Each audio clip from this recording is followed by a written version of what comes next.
And then it's weird stuff too, because you're just like, what's that? Do you get that noise? And you're like chatting or texting or whatever background you have going, and you're just like, do you hear that noise too? And then she's just like, oh, I think it's my washing machine, because her entire house is wireless.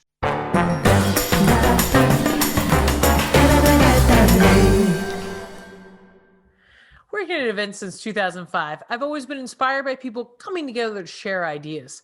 I'm Amanda Younger, and I'll be your host on Happy Hour, where I share a drink and a laugh with guests over stories and our hope for the future of the live event experience.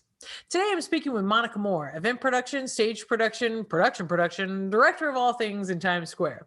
They get a Precision Wine and Spirits for their Navigator Bourbon Whiskey, a double cask aged Kentucky bourbon. Each lot is aged in barrels of new American white oak before spending some quality time in Navigator Cabernet Sauvignon wine barrels from Napa Valley, which goes well with Monica's Cabernet tonight.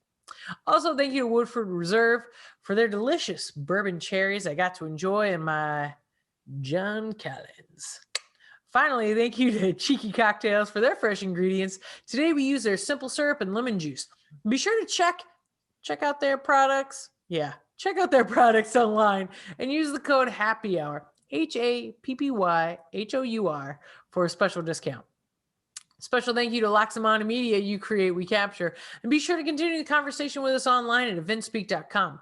We spent this time offline to improve your experience with us on our show there. We've completely updated the website, show descriptions. We're even starting to put in some articles with links to kind of like increase your expansion of the topics that we touch on the shows. So it's kind of like further learning, further education, a little bit more information, so you can kind of start developing your own decisions when it comes to producing events in this new world that we are creating. Subscribe on Apple and Google Podcasts. Follow us on Spotify and iHeartRadio, and favorite us on Stitcher to get all upcoming episodes and help others find our show. Be sure to comment below. We love as much feedback as possible in our early stages. A promotional giveaway is on. A lucky listener will be randomly picked from our followers sharing and commenting on our Facebook and Instagram at Happy Hour AY, HAPPYHOUR Happy Hour AY. Together, we can make the difference in live events. I'm, of course, Amanda Younger here on Happy Hour, and I am so happy to introduce everyone to Monica. And I am, of course, drinking a Jack Collins. I had to double check. Thought it was a Joan Collins, but it's a Jack Collins up on the board there. And it's got bourbon whiskey. Navigator is what it is, because spring break's coming up and I'll be navigating these roads. And then, of course, we've got some lemon juice and some simple syrup and a couple of cherries. I'm pretty happy. It's gonna be okay. A little club soda. So I got a little fizz, got a little sweet, got a little citrus. It's all built all together. I'm feeling good. Are you feeling good? I'm feeling great. I went with wine in a jelly jar. So it's very simple, very easy. And I had one red wine glass. I don't know why I didn't have more, and it broke recently. I think it came from an event. I might have just left with it. That is valid. Actually, that may be what happened. It wasn't those good sturdy ones from catering. It was a little more fragile, which is obviously why it broke. Not because I dropped it in the sink. No, not at all. And tell the good folks who you are, what you do, and we already know you're drinking wine for Happy Hour. Oh, what type of wine? Oh, it is a Cabernet. Cabernet Sauvignon. The cab.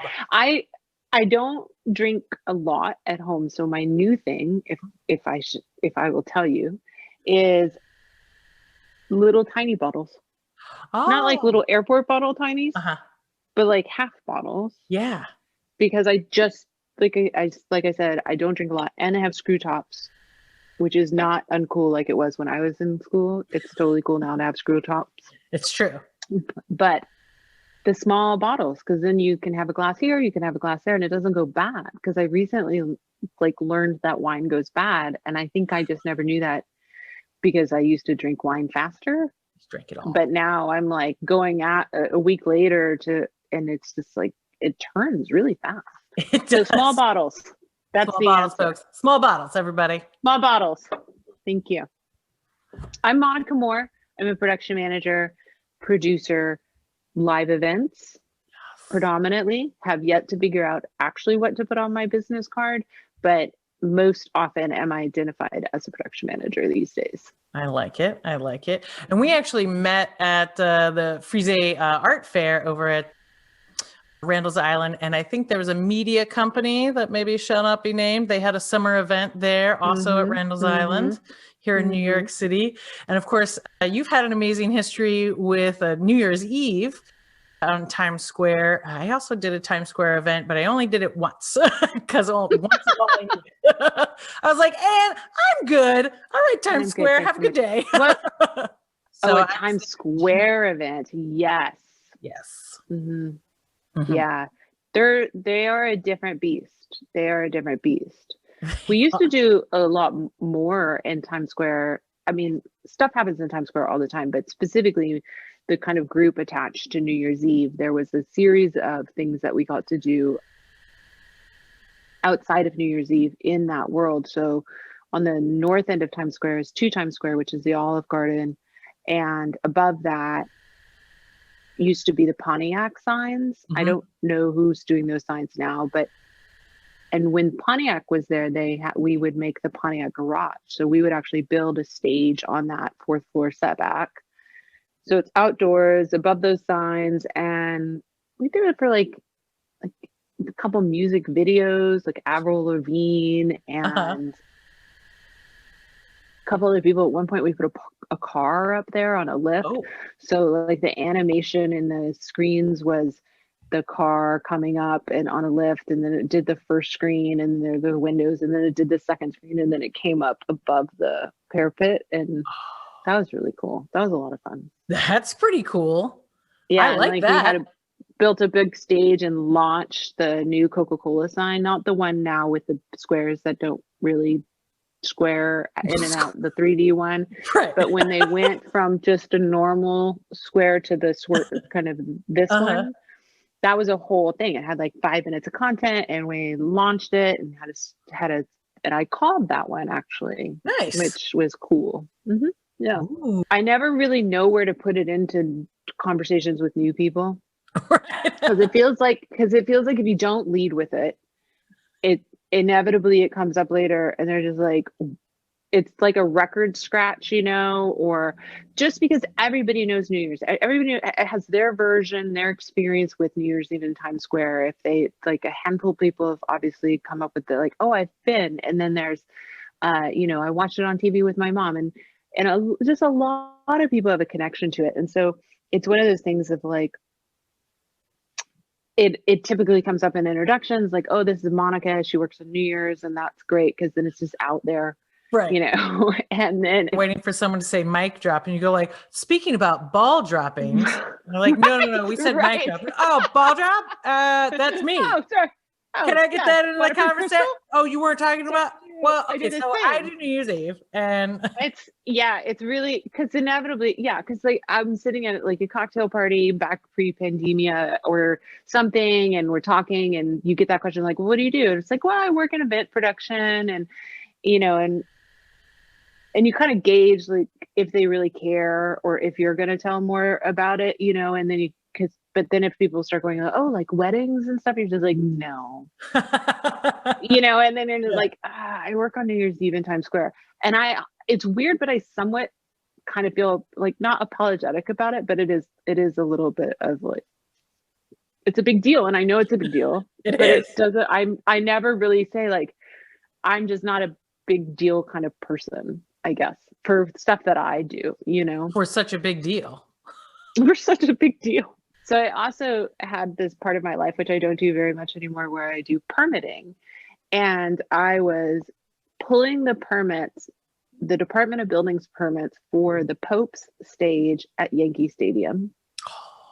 And I had to go to like the office where the production company was working to get signatures for the permits. And I went home and I was telling James about it. I was like, I mean, that just seems like such a cool event. Like the Pope's coming to Yankee Stadium. It's like, I'm not overly religious, but that just seems like really cool. Yeah. And what a big deal. And it's at Yankee Stadium. And I was just like, man, I wish I could work on big events like that. And he's just like, you mean like other than New Year's Eve, right? I mean, like the big event that you do. Oh, right. Yes. Copy that. Totally millions of people shutting down the city, mm-hmm. blah, blah, blah. Yeah. So yes, it is a thing, and I don't mean to undersell it, but it's weird because also,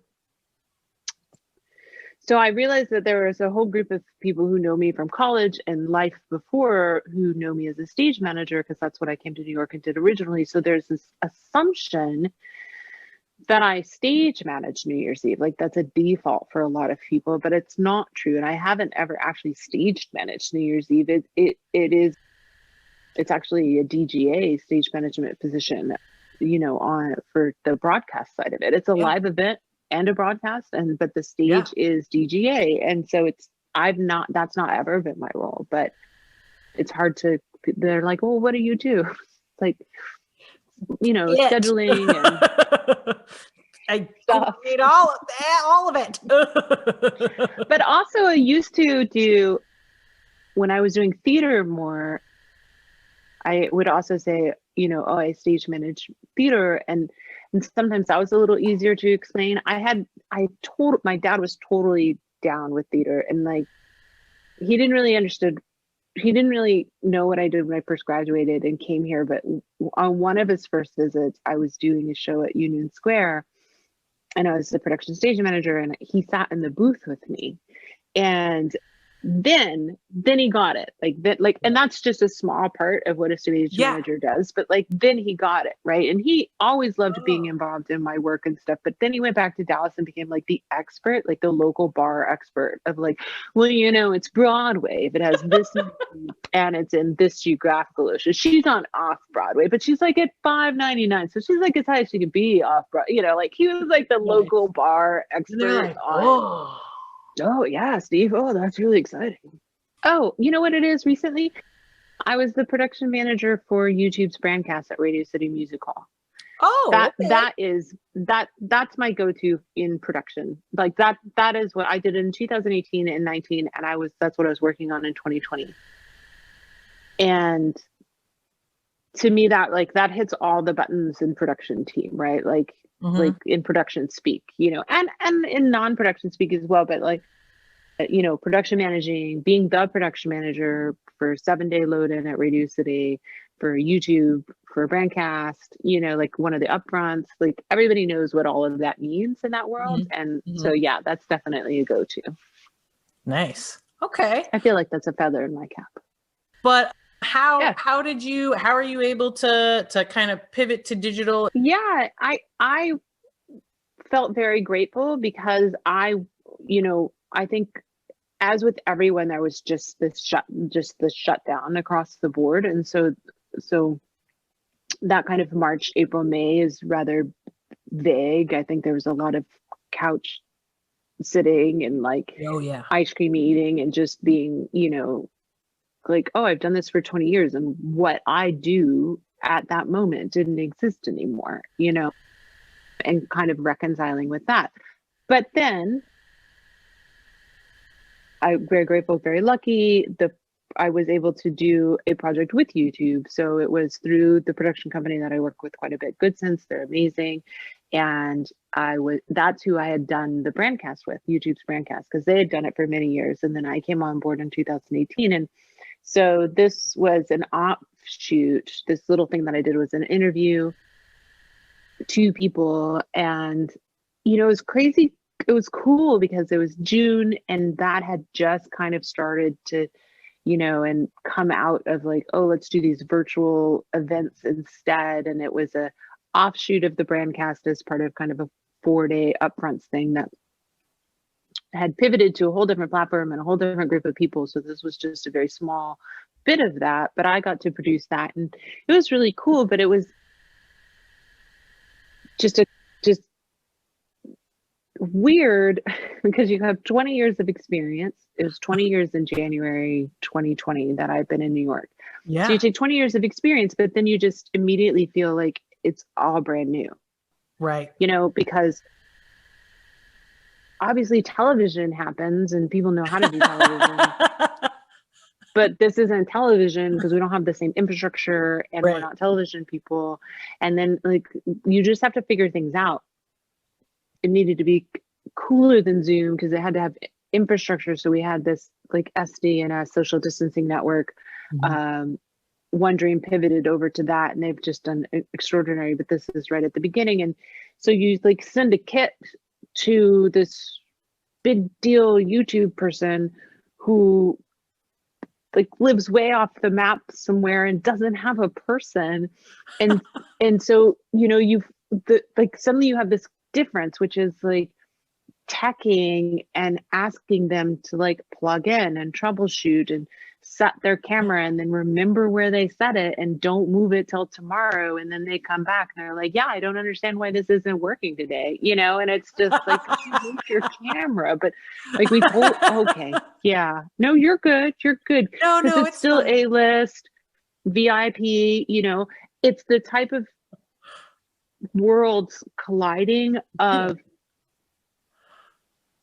when you do a conference, when you do a talking head thing, you spend all morning crunching out, maybe the night before if you could afford it, getting that little 2-foot stage set up, getting some sort of graphics up, getting some sort of whatever up, testing microphones, running everything, because then maybe you get the CMO, maybe you get the president for 5 minutes. You might convince them to put their microphone on and say 4 words and then walk away. And you have to be so ready for that because you don't want to talk to them in anything but positive and exciting. Right. And this is great. Here's your microphone. Do you want to try awesome. it? Totally works if you don't. That's great. Fine. No, it's great. Cool. See you later. We're on fire. Yay. Yeah. But this is not that anymore. This is not just pulling back the curtain. It's ripping off the curtain. And you're just I can't hear you. You're muted. Oh, you didn't charge your earbuds. Okay. There's no one else to help, Yeah. And it's of course they can super polite and totally fine, but it's so hard for technical people because we don't want them. I speaking for myself, I don't want them to see that, I don't want them to have to do that. That's my job. I want to bring them into a nice, pleasant space that's all pretty for them and ready for them. And now I'm just and then it's weird stuff too, because you're just what's that? Do you get that noise? And you're chatting or texting or whatever background you have going, and you're just do you hear that noise too? And then she's just oh, I think it's my washing machine, because her entire house is wireless. Because she actually has those systems that you see on TV that you're advertised, and you're just you live in some New York City apartment, and you're just that means nothing to me because I'm never gonna have a Nest. I just barely lock my 4 locks and call it a day. But her whole house is wireless, and that was impacting the sounds. And you're because it's so weird. Yeah, because I've even seen there's photos of you, on a TV show, and I see you, of course you've got your headset, but you're holding a microphone, and I know that you're holding a microphone because you are solving a problem. Martha Stewart's American Made in Grand Central, and it was the first one. I think I did the first year and the second year, and we built out a TV studio on one end of Vanderbilt Hall, and then there was kind of her market part of it on the other end of Vanderbilt Hall. Yeah. And it was really cool.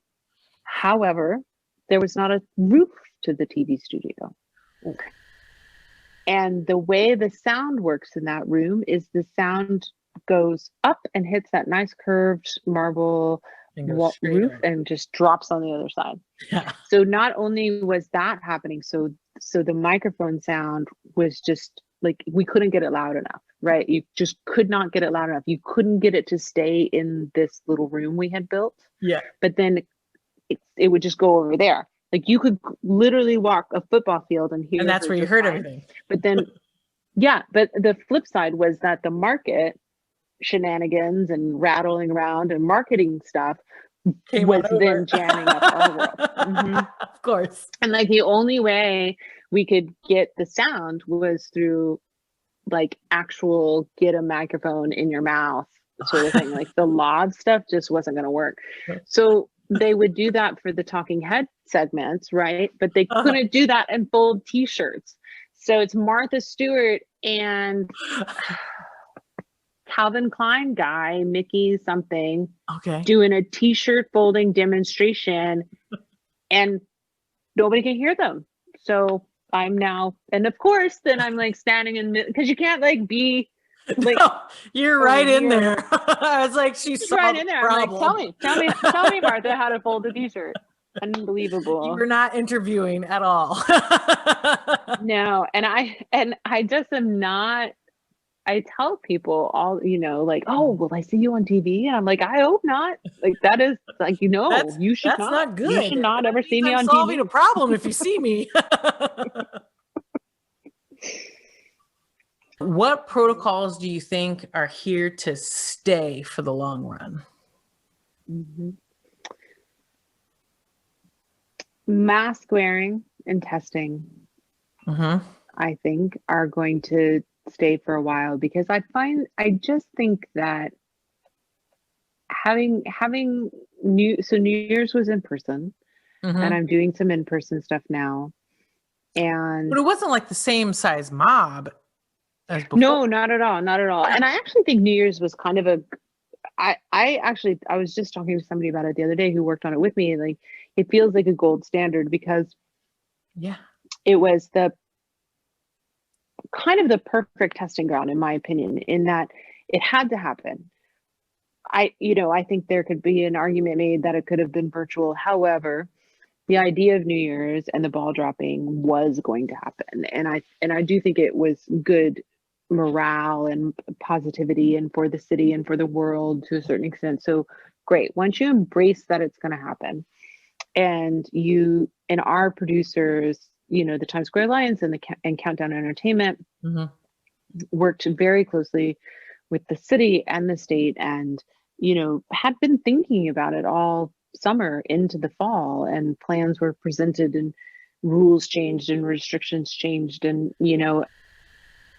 and I think because it was just gonna have to happen, that they bit the bullet, and they put in the money, and they put in the time, and they put in the effort, and we just built out a really amazing system. And it was difficult, because the whole thing is quite a heavy lift of, sure, we've all worked on shows with pretty intense credentialing procedures, and got to get everybody's photograph and background checks, and that's always a bit onerous, but it's like that times 10, and so there's definitely a part where you're just like, no, actually, it's not just about giving me your hotel names 48 hours in advance. I need them last month, and then we need to get everybody's schedule, and are we going to add more time, have less bodies? How is it going to schedule? Where do people eat? And most of that was done by kind of our extraordinary production team. But some elements changed on it, and it is not cheap. And I think that's going to be one of the biggest deterrents as we try to navigate this moving forward. Is I don't feel like the ins and outs of crew were rigorous, and we got through it with no on-site cases. We didn't have to shut down. It was amazing. There's a lot of interpretation, and you're going to go down that kind of path that isn't safe, and but people need the work, so they're going to do it. And so I think that is kind of that inevitable, unfortunate part of this. But you're talking like you're adding tens of thousands of dollars in testing and PPE and new masks every day, and a whole new team of COVID compliance officers that was never on any previous budget before, but are necessary and doing a great job. And a whole bunch of smart people pivoted to learn how to be those people and have like this thankless job. They're like the worst part of every stage manager's job. They're the worst part of every production manager's job, right? It's like that constant thing where you're like, please, John, put your hard hat on. It's like that, but like a times 10, but I don't see how a small theater for a 2-week show can afford it.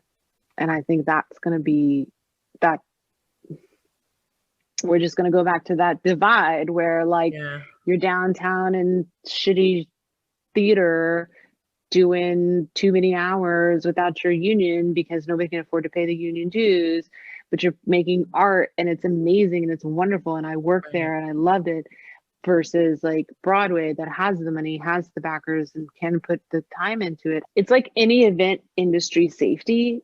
Yep. Because event industry safety is actually also, even before COVID, was something that was in question because we don't have a set guideline, an industry standard. We say OSHA and we talk about OSHA, but it's like the idea that I would like my producer to spend money on high vis vests. I would like my producer to spend money on the right PPE, even pre-COVID, but that's more money than they spent on this event last year, and they don't understand why they have to. And do they have to?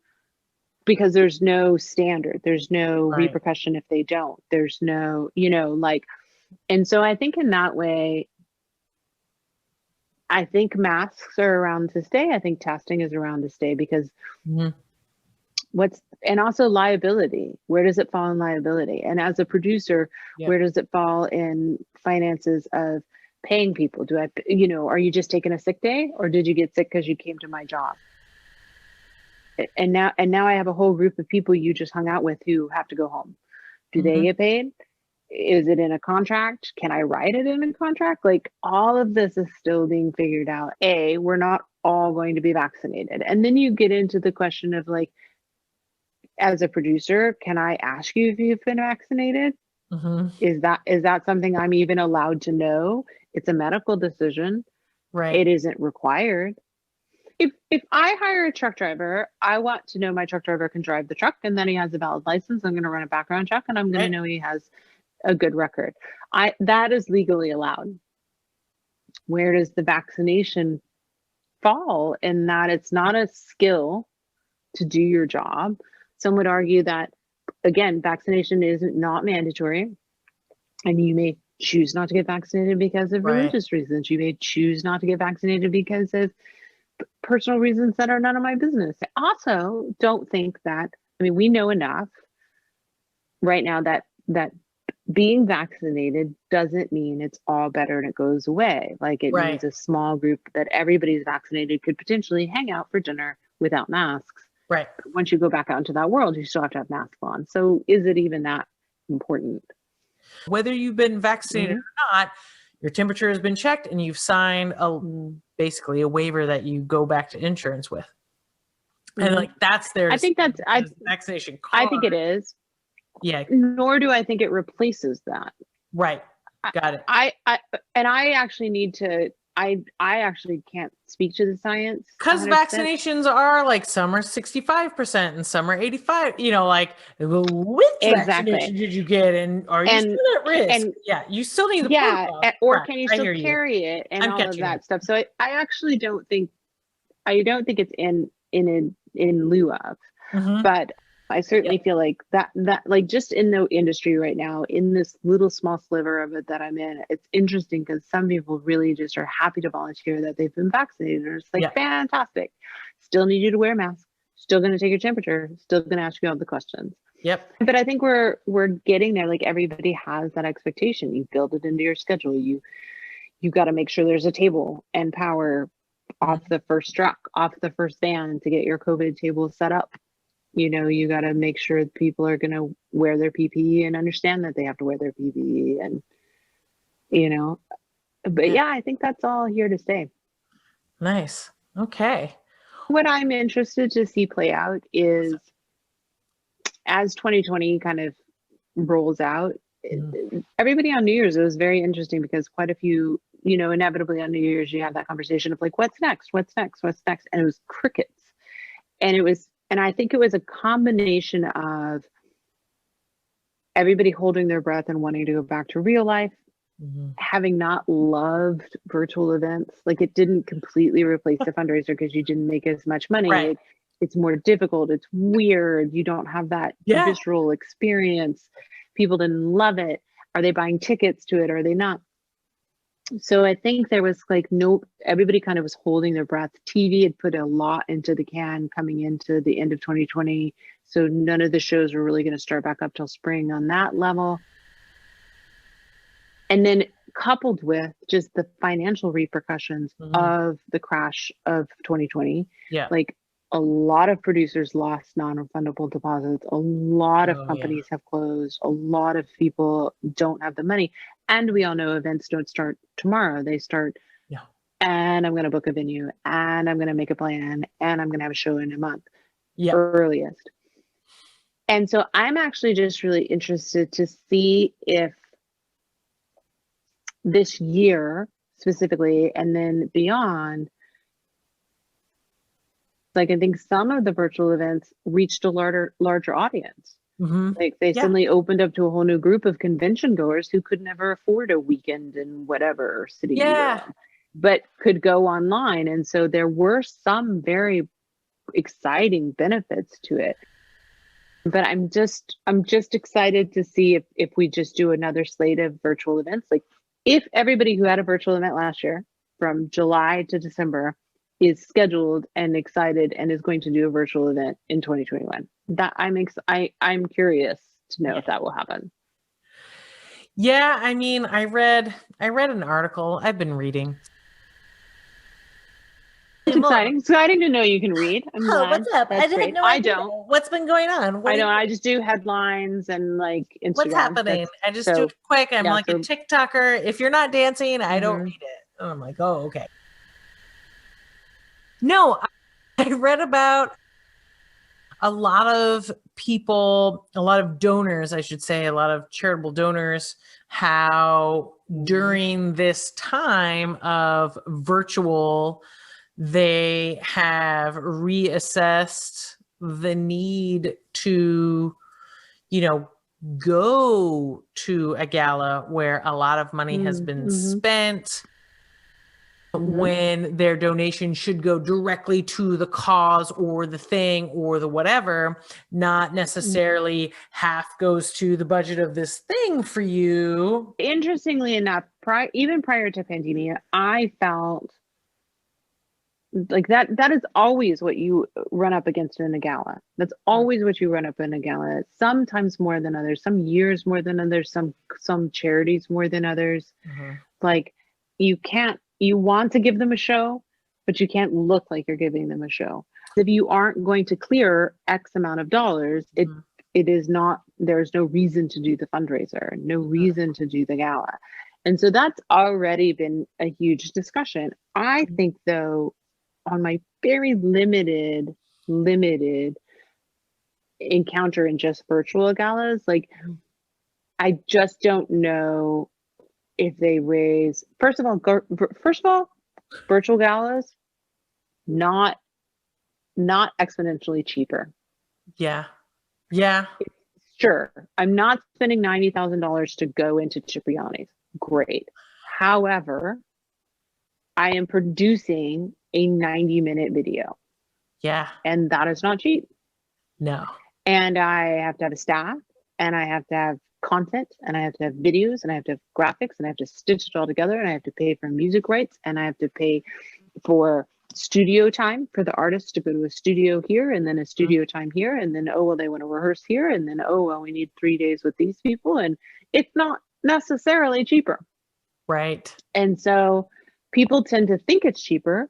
That was right out of the gate. Everybody thought it was cheaper. Yeah. And it's not. Yeah. You're still not making more money because people go to these things and they see the amazing performance. They hear the story and they're just like, here's my money, and that I don't think anybody has figured out how to do online. Because truly, if it was just about you donating money to me to have my charity, we wouldn't have galas at all. Right. Obviously, it's not about that. The reality is they kind of do only come. To your point, they like to be seen. They want to wear a dress. They want to bring their friends. They want a celebrity to razzle dazzle them. And so now the same thing's happening on virtual galas. Well, did you do a gift box? Did you send a cocktail kit? Did you send socks? Did you send, like it's it's already a whole different thing. It's not, but it's not cheap. No, it was not. Shipping is not cheap. You're like, oh, they put money in this box. Look at this packaging. Yeah, and it's fun and exciting and different, but nobody's like, oh, I wish they hadn't spent money on this big box. What is next on your horizon? What is going on? Where I'm very lucky to be involved in the New York Pops Up initiative, which is an arts initiative that's happening from the New York State level to kind of get arts back in real life. And it's pretty great. It's pretty exciting. A lot of really good people. We had an opening day at Javits, which was kind of amazing. It was the first in real life performance, I think, for most of us. I hadn't worn my black blazer in a year. Speaking about dressing up. Yeah, it was cool. And then next weekend we were doing one at a empty storefront because we're trying to find kind of non-traditional venues, and so you put the performers inside and then you're just performing for passerbyers outside. And so that was really cool. But it was at one point I said, okay, the house is open, folks. And it was just like that moment of getting to say it again, of everybody kind of was like, oh, that's so cool. So I'm very excited to be part of that. And that's definitely going to be for several months, hopefully, for me. And so I'm production managing that, which is fast and furious. And I believe we're on record saying 300 events in 100 days. Whoa. That's a lot. It's a lot. Wait, does Monica's Closet, does she have her own website of you wearing your shirt? I don't. Is Monica's Closet a hashtag and people need to check out that hashtag? It's a hashtag. I don't know. It's not taken off yet. Trust me, it's not trending. But no, it's interesting. I'm like as young and hip as I am, I'm not young or hip and don't have like a website or any of those things that I should have. Well, everyone's going to check out all your graphic tees and a little bit of a wedding dress option on There was the wedding wear Wednesday. Closet. I would say one of my personal joys in the last year was having so much fun on social media. I just really have enjoyed that. It's been a blast. I mean, who knew? I'm like who knew? Look at this. I was just living I was like, yeah, who knew? But it came. I just really have enjoyed that. And now I'm kind of sad because I'm really, really busy with work, which is great. But then I'm just like, I wonder if my tons of fans miss me. At the end of every happy hour, we come to the end of our drink. How's your wine? Yes. Perfect. Finishing it up. Well done. Well done. That usually always gives us courage to dance. So we're going to give our little dance to the outro music, which you personally cannot hear, but everyone at home can. Are you ready to dance with me? I'm ready.